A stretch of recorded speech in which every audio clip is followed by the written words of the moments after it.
Hi again, welcome to Pearl Magazine. After what might have seemed an eternity, business as usual gradually began to return to Hong Kong on April 21st, more than 3 months after the government imposed strict social distancing measures. Customers are excited, business owners are relieved. But even with the expected revenge spending factored in, it will take time to recover. Pearl Magazine's Gabby Hsu went out to the front lines where local businesses and their clientele are hoping to get back to the old normal. I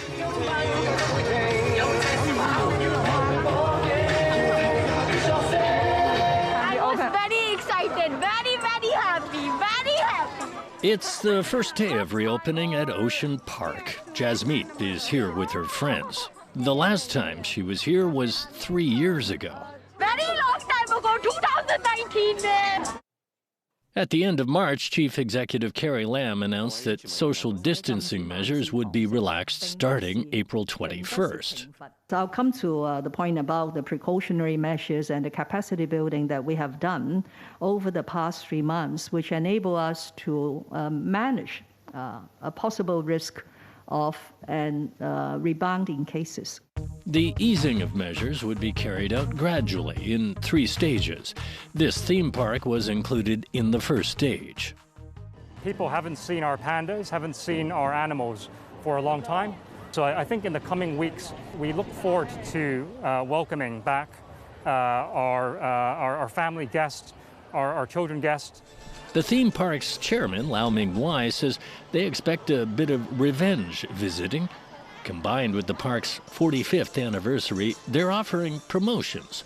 However, a complete reopening is still ongoing. The water park follows the reopening of beaches and swimming pools. Ocean Park has been in financial difficulties in the last few years. We have been severely affected, more than restaurants, more than other industries, and that will not resolve until we open up our borders with the mainland and overseas. Ocean Park suffered a net loss of $1.1 billion in the 2020-21 fiscal year and had to be bailed out by the government. 小孩子当然是主题公园啊，这些的都计划准备这2天会去的。他们昨天都开心了1天了，前几天都开心了1天了，都挺开心的。 Mr. Lian brought his 2 sons, ages 5 and 6, to the cinema. Today, they're watching a comedy from last year. Many films we have now had already been released before. Some new films were also released in other countries. Some are even on streaming platforms already. There really aren't that many new movies. In the first stage of relaxed measures, cinema capacity is capped at 50%. But some film producers believe this will cut box office revenues by half. So they are reluctant to release movies right now. The most important thing is that audiences need to know what options they have. And are there movies they want to watch? So we hope the government can allow higher capacity. We hope it can be 85%, which is the same as before the 5th wave. On this first day of reopening under the government's restriction easing roadmap, cinema goers still aren't allowed to consume popcorn inside theaters, but they each get one after the movie. Business owners are also desperate to recruit workers. Many former workers left for other work when the restrictions went into effect. Generally, we need 12 to 14 workers one day, including full-time and part-time employees. But now many cinemas' full-time employees may account for only 1/3, or even 1/4 of staffing levels. We often need part-time workers to help. Zan Wang is the headmaster of a fencing school. He's thankful his coaches were willing to take unpaid leave when his 15,000-square-foot campus was temporarily closed. All 14 coaches have returned. He's also grateful his landlord was willing to discount rent during the pandemic. The government provided $150,000 in subsidies, but Wang says that's a far cry from his monthly expenses of $500,000. It's not easy for us. Actually, not nearly 4 months. It's nearly 2 years, right? We need to open, stop, open, stop. Of course, we are very happy to do it again. Right? Not because we can earn money, because we can continue our work. And also we want to train those kids. Because they stop for a long time, they cannot improve themselves. Wang, a former Commonwealth foil champion, has been running the school for 20 years. Olympic medalists Cheng Kalong and Su Yam also graduated from here. 14-year-old Adeline has been learning fencing for 8 years. Her goal is also to join Hong Kong's fencing team and win more awards. I was feeling a bit upset because after stopping and not fence for a while, you'll have the feeling of, oh, I want to do the sport again, but there were restrictions due to the COVID lockdown. While the fencing school was closed, Adeline could only exercise at home, but like many Hong Kong flats, the limited space restricted her movements. While the school has reopened, Wang wonders how long it will take them to fully recover. Now the situation is very complicated. First of all, a lot of people, they stop for a long term, of nearly 4 months. Maybe they will quit. And somebody will go to the overseas. And some of them will think, the case is still serious. They are afraid, so they didn't come. So we didn't know how long we need to take recovery. With more than 600 students, Wang's school is the largest among the more than 30 fencing clubs in the city. Wang's rent is relatively higher than other schools, but he says he's more concerned about smaller clubs that may have to shut down because of falling enrollment. Even though some of them, they didn't come back, right? We still a lot of fencers. But for the small club, they didn't. They only have few fencers or few members. If some of them will quit or didn't come back, they will facing a lot of trouble. At this spa in Yuen Long, manager Yobi Yu says business still hasn't returned to pre-pandemic levels. If you talk about business revenue, it's down 70%. She says some customers are worried the company could close in the future, while other members can't wait to come back. Hello, 李小姐，我安心出行先。今日就主要嚟做翻一個面部嘅療程啦，同埋一個按肚一個body massage 嘅一個療程啊。對於女性嚟講嘅，即係啲關注自己，無論身體、關注自己嘅儀容嘅，其實都好緊要咯。One of the conditions for reopening in the beauty industry is that all employees must wear goggles at work. Operators say they've always taken strict precautions. They wanted the government to lay out specific pandemic control policies rather than categorizing their services as non-essential. 由第一波疫情到而家第五波。 It's 240 closing days since the first wave. Hong Kong has 20,000 beauty parlors. This is our colleagues' livelihoods. If we lose it, how can we survive? So we are also daily necessities. Perfect. Bring it back. Don't rest there. Trisha's gym is once again a busy place in the early morning. And finally, gym member Kingston can come here 3 times a week. Oh, very happy. Happy to be back in the gym. I mean, being able to use the equipment here and having face-to-face with your trainer to, really to push you a little bit. And also, the most important thing is that you are not doing it, you're doing it the right way. I did a little bit of Zoom class, but I'm not really a big fan of the Zoom class. But for now, the gym is not accepting walk-in customers, while online classes remain. So we're still doing the Zoom classes because I think we've just learned from the last 4 lockdowns that you always have to have a plan A, a plan B, and also a plan C. So we decided that in the event that we were continue to be closed. Trisha did not cut employee salaries during the shutdowns, but for coaches, it's no session, no pay. We've got a massive pay cut from 80 to 20% pay cut. I've actually considered looking for part-time jobs, maybe in a cafe or in a restaurant, but again, other establishments are also suffering, so it's pretty hard to find a job. Tricia founded the gym in Sheungwan in 2020. She considered closing it several times, but then she realized that being an entrepreneur means dealing with risk. She said it was tough watching an industry crumble at a time when health and fitness were more important than ever. Oh, you know, there's a little bit of cynicism, I think, with maybe how perhaps the policies have been to cope with the pandemic. You know, I don't believe that shutting down businesses, particularly businesses that, you know, we are about promotion of health. Shutting us down is not the answer. Tricia says rebuilding her client base is now her biggest concern. We've actually seen a lot more of our, both of our current membership and people who potentially would be part of who could be part of our membership. These people have made the decision to leave.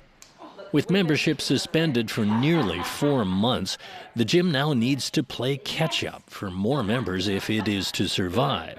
Still, many members say they don't plan to renew. Other members may seek shorter commitments and smaller packages.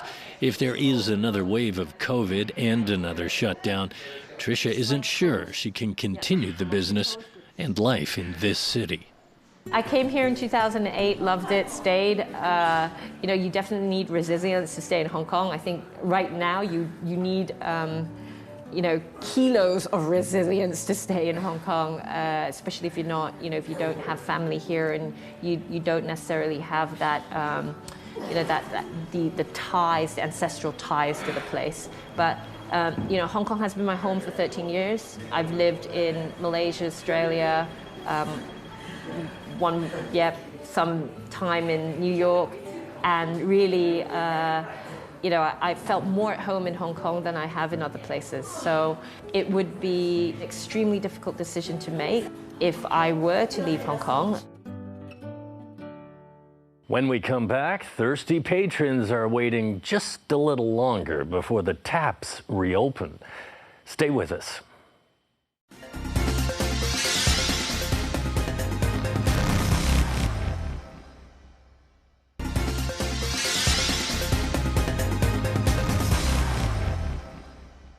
Welcome back. After weeks of dining restrictions and closures, social distancing rules for restaurants began to be lifted on April 21st. For bars, however, the suffering for operators and customers continues a little longer. Still, if the COVID case counts remain relatively low in Hong Kong, hopes are high that more restrictions will soon be eased. Food, music, atmosphere, friends and family together. It's the first day of reopening, and at this Italian restaurant in Central, people are making up for lost time. Chris works in the financial industry. He's here for dinner. Last time we had dinner, I mean for me, I had dinner outside 4 months ago, about Christmas time last year, 2021. So after 4 months, now the Omicron has eased, and yeah, I'm happy to come out again. It's exciting and it's important for our economy because people need their job and businesses need the revenue, need the profits, right? But at the same time, I'm also worried about the 6th wave because you know, after all, it's the COVID virus, right? It keeps on mutating, and so I just hope that this can last for longer this time. Simon Wong had expected restrictions to be lifted in February. He was disappointed the government only listened to health experts and not other stakeholders about more restrictive measures. That led to considerable hardship for the catering industry over the past few months. Starting from January 7th, since we cannot do any dine-in business after 6 p.m., About 3,500 restaurants have already temporarily closed down, and about 500 restaurants have permanently closed. This is quite alarming because it also reflects that our unemployment rate will jump up. But then after the introduction of the consumption voucher and also the relief programs like the ESS, the employment support scheme or other relief programs, then the situation seems to have changed quite a bit. Government-issued consumption vouchers, which amount to $10,000, are being dispersed to eligible citizens in 2 phases. The first phase began April 7th. But for the first stage or the 5,000 consumption voucher that has been launched, we don't see too much benefit for our sector because we are still under the restrictive measures. We can only allow 2 persons to sit in one table and still cannot do dine-in business after 6 p.m. While the entire sector has been impacted, Chinese restaurants, which rely on revenue mainly from banquets, were hit the hardest. The damage was so severe, it's begun to change the future direction of the catering industry. We see that all type of restaurants have been affected, some way or the other. And I have to say that only the cha-chan-tangs or the Hong Kong-style cafes, they are the ones that can, stand strongest. Their business have only been hurt by about 30% in general. But for some other sectors, like the Chinese restaurant, their business have been hurt by 90% or even more. There's a big change for the industry to revitalize because smaller restaurants like coffee shops, cha-chan-tangs opened again. But then we don't see big restaurants open up because this is kind of a risk for us to invest in.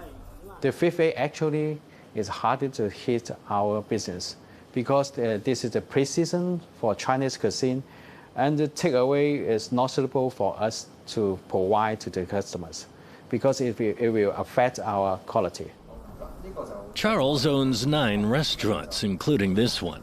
This private kitchen serves more high-end customers, but it's been battered during the pandemic. The reason for this is because Chinese private kitchen traditionally serve 8 dishes and more, which is why it's ideal to have at least a party of 6, and our major revenue comes from dine-in dinner. According to Simon, the catering industry has lost about $17 billion in business, and unemployment is serious. Our unemployment rate for the catering industry has jumped up from 4.2% to the latest of 6.2%. Actually, the March unemployment rate has not yet announced, and we expect that the unemployment rate would go as high as 8% or even up to 10%. Before reopening, many chefs in private kitchens had no income. Some had to seek help from NGOs to avoid sleeping on the street. Now that restaurants have reopened, customers are back. We have 4 people, but 2 of them are late, so we just kind of got started first. I guess takeout is, I think the quality of the food kind of goes down. I do enjoy going to have takeout by myself because I kind of immerse myself in the experience of eating the food. But what I find different with dining in is that it's a social kind of action, and it's where I get to kind of meet with my friends and we can hang out for like hours on end. And of course the food is like piping hot as well. Also relaxations, which one made you happiest? Oh, definitely dine in. It's closely followed by gyms, but dine in wins for sure. Dining in and fitness were among the most missed experiences during the shutdowns, but some were really waiting for bars to reopen. Bars still can't open until next month, but I think We've decided for our own premises, not everyone, but in the Lan Kwai Fong group, we've decided to offer a free drink to everyone that comes from 5:30 till 10 p.m. We have a 20% discount from early bird 5:30 to 6:30. We're trying to get people to come early because we close at 10 p.m. And so basically, if people can come early, they can get a 20% discount, and maybe then we get 2 turns instead of only 1 turn. Both Zeman and Wang remain optimistic. The industry has overcome previous crises like the 1993 Lan Kwai Fong stampede and SARS in 2003. With the hope Hong Kong now has herd immunity, more people being vaccinated, and the prospect of reopening the border with the mainland, they are convinced city life will get back to normal.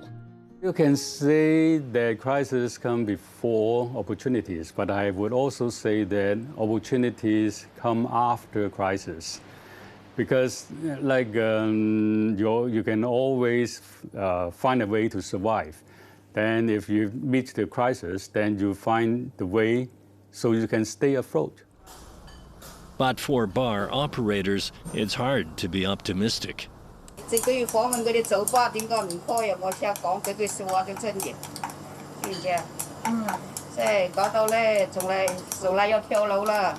At this pub in Shangwan, Auntie Ying is making breakfast for her customers. This pub is her son's business, but these days it goes by the name Shanghai Mama Breakfast. Since they were ordered to shut down since January 7th, bars in this city have only been open a total of 6 days this year. At 70, Auntie Ying still continues to work as a cleaner.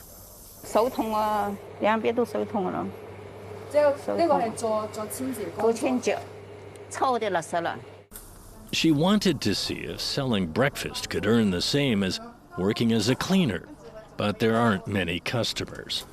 She really hopes the bar can reopen soon.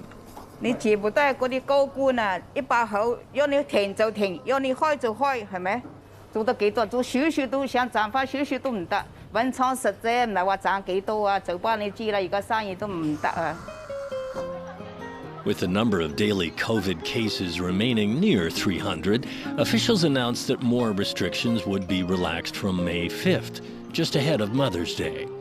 8 people can eat together at one table.